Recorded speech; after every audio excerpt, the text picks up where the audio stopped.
So today we're talking about databases pretty much. And where do you store all the information about the people who come to you, people who support you, and people who just want to get involved with you, or maybe just passing through. Just maybe helping you choose the right tools for that. So people are messy. How many people in the room have an email address? Pretty much everybody. How many people have 2 email addresses? I'd pretty say most people do. Work in a personal. How many people have 3?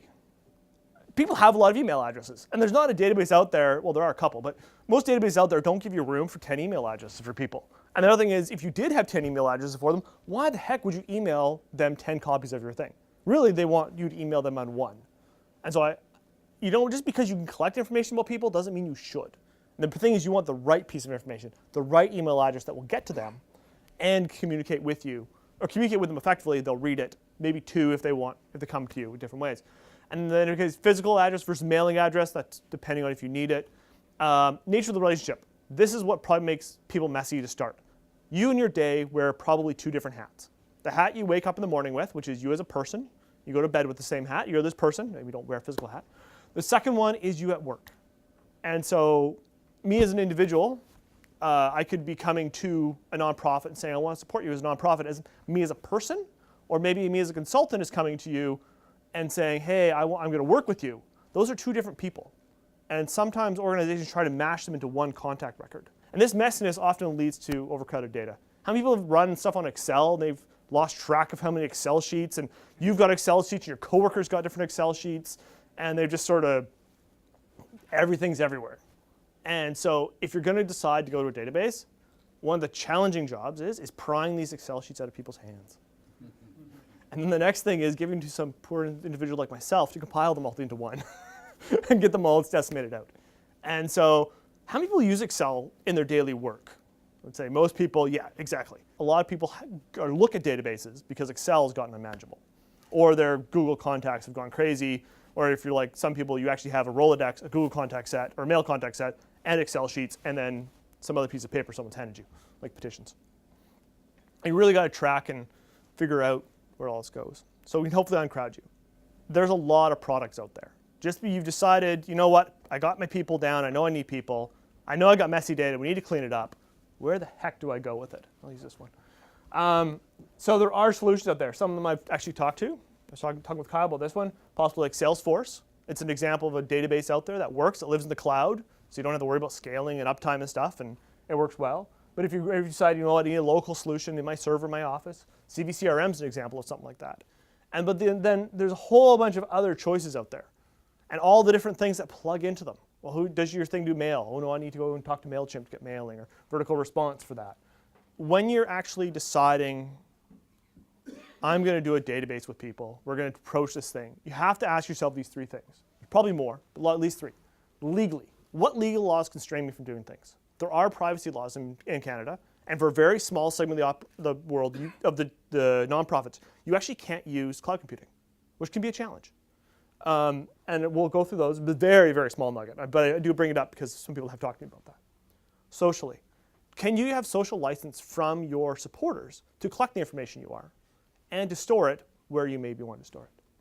And the last thing is, just because you can do it, can you afford it? When you're designing your database, make sure you can hold on to your records long enough to do what you need to do. There's a story I heard before the start of someone moving office and they lost all their student data. Well, you want to retain student marks. That'd be something to hold on to. That'd be an example of something you want to retain. Tax laws, of course, you need to hold stuff on. Industry. I'm an engineer, not a professional engineer. I'm an EIT, engineering training. APEG requires me to hold on to all of my information for 10 years. All my decision-making processes for that long. So as part of that, I may want to be having good date stamping on stuff I do. Documentation could start in there. Last thing, CRTC. For those who have done phone calling, do calling out, the CRTC requires that anyone who ever calls you and says, do not call me again, I am so-and-so, and hangs up that phone, you can't call them for 3 years. You can't call that number for 3 years, especially through automated systems.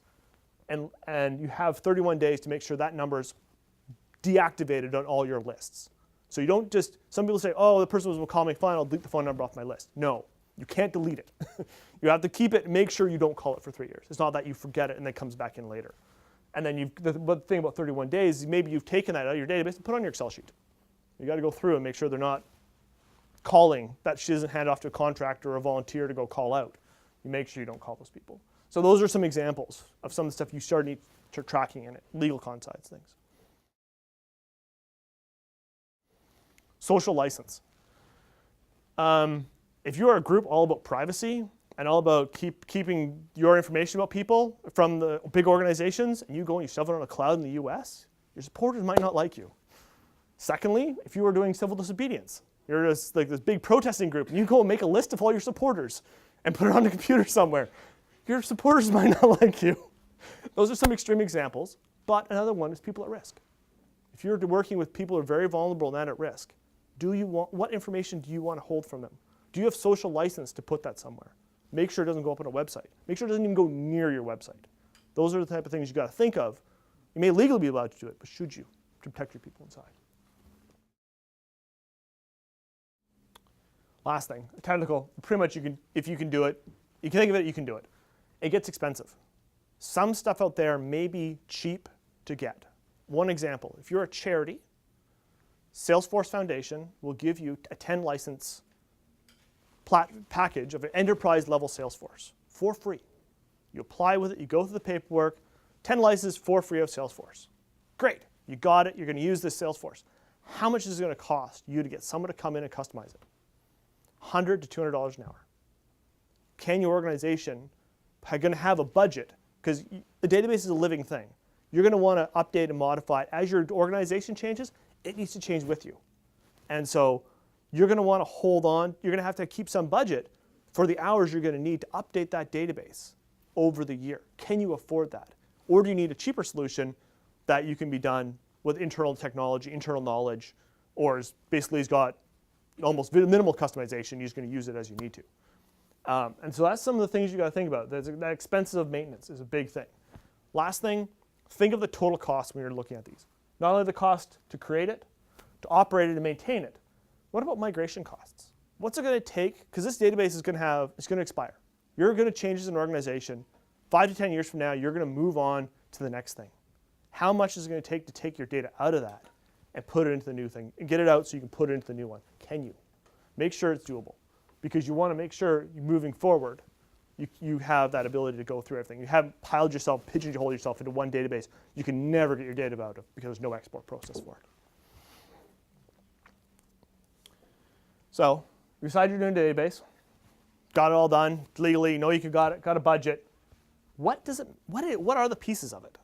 So we talk about databases. The commercial term for this is a CRM, or constituency relationship management system. Basically, it comes from customer relationship management, sales type programs. These CRMs. So that's the nugget in the middle. That's that big green one. But really, there's two ways you can build your database. You can have your database in the middle, and it does nothing. It doesn't actually talk to anything. You have to manually enter in everything. That is the first approach. I don't recommend that. It's a lot of work, and it's going to take you a long time. I recommend an approach where things talk to each other. So for example, your website has a form on it saying, please sign up, please send me to the newsletter. Please you sign up and we'll give you a newsletter every week about, I don't know, shaving whales. I'll pull a safe word. Whatever you're doing. You want your website to enter that information automatically into your database.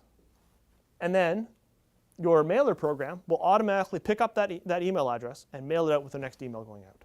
That is what you would like to do. So you don't even have to worry about touching it, so that you can worry about getting your social media working or working on your volunteer actions, stuff that you're working on, need to do hand by hand that isn't connected in. But you'd love someone to sign a petition saying we support stop fracking, etc. And they automatically go in and then get an email from you on their newsletters going straight forward. That is the type of stuff you want to have happen to save yourself the time and energy and money. So when you're looking at a database, then start looking at the periphery of other things you need to get your operation of your work. You may already have a website you are tied to for whatever reason. So you got to look for a database that will tie to it. Those are some examples. Those are some things to think about. This is the data heavy part I'm going to get into now. This looks like absolute mess. And it's meant more as something to look at offline later. These are cloud solutions. So I've kept the key in the top here. These are 3 solutions I've proposing to people to consider. So they're pre-made up form factors. One is an easy thing called Nation Builder. These are cloud-based. These are not local-based. How many people have heard of Nation Builder? couple people of you? Okay, good. So Nation Builder is a toolkit of a database with a website built in, with a petitions built in, with your mailer built in. Everything is built into one package. It costs you $20 a month, plus a little bit for as you grow. You can text message out of it. You can do all the things you want out of it. However, there's a couple of restrictions. It can't do, like, someone fills anything and it automatically populates emails out. And it's only got so much customization.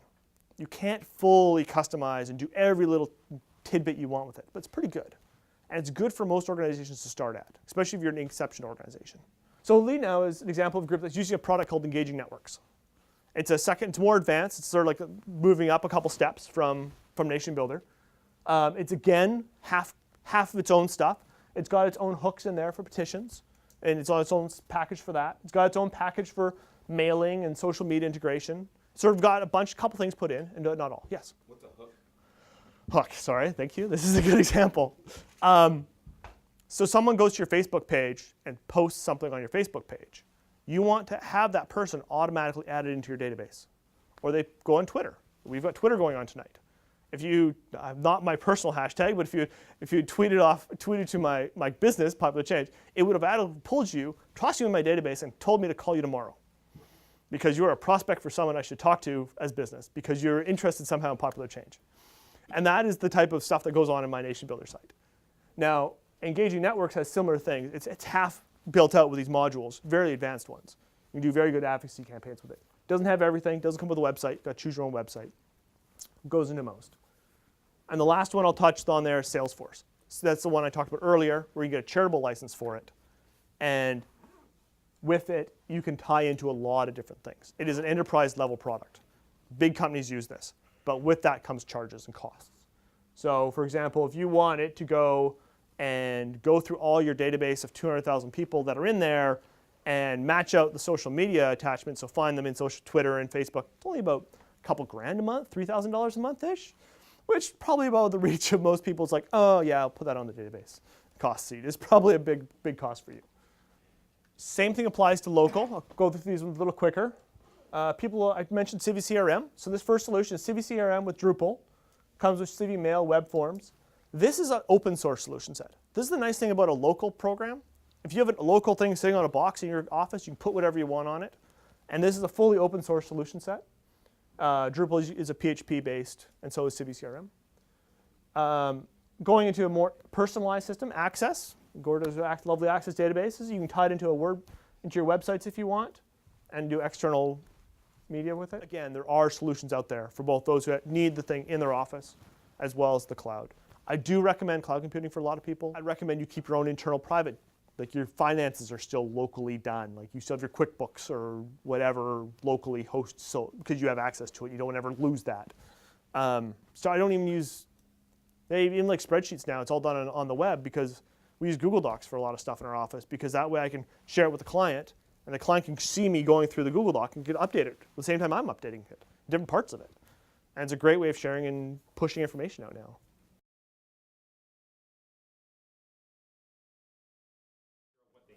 Well, the first thing is I want them to call me, because the next thing I'll hand them is 3 pieces of paper. One is a text scoping. Ask you, what are you using for your website now? What are you using for email? Do you have paper petitions? Do you have paper information? Do you use Excel sheets? You want to know, and start asking those questions about where is all the data in your organization? Where is it right now? Second thing, and this is takes a lot of time, is what's called an audience assessment. And that is looking at those messy people in your group and asking 3 things. Who are they? What do you want from them? And what do they want from you? And that takes a long time to go through. Donors, supporters, media, absolutely everything. No, just get into a database. Just start. Just take the plunge and go. It'll change your mindset of the whole organization. Really, just get yourself into it and get yourself there, because you're just going to track so much more. I got an organization which is using Eventbrite for events, and they finally, yesterday, connected into the Salesforce database, and they realized there was over 300 people sitting in Eventbrite, just sitting there, gone to events. They had never emailed, because they had never connected the two together, brought the people in, and added them to their email list.